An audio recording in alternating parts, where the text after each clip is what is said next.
The original was a groundbreaking film which revitalised the zombie genre. Now, from 28 days later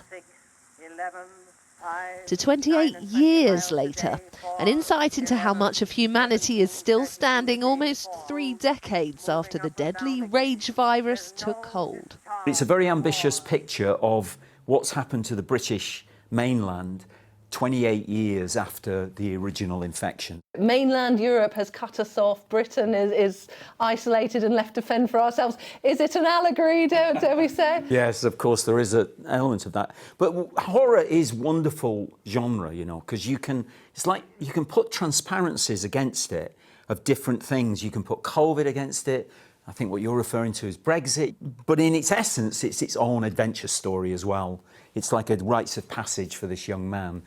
The young man in question being Spike, played by newcomer Alfie Williams, whose character has been raised on a remote coastal island, with Jodie Comer starring as his mum. To get to see how Danny and his team work on set and then see the final product, it's been a dream. Not only are there answers to how The Walking Dead have evolved, it's some of the smaller details that stand out, like Sycamore Gap, Northumberland's iconic tree, now gone, but which viewers will see digitally standing as if it had never been cut down. It had already been destroyed by the time we came to film. So we created it for the same reasons that you see the Queen, you know, all the things that's happened to us over in the last 28 years have not happened because the mainland has been changed. So we recreated it deliberately to say that it was still growing, which is a wonderful tribute to it.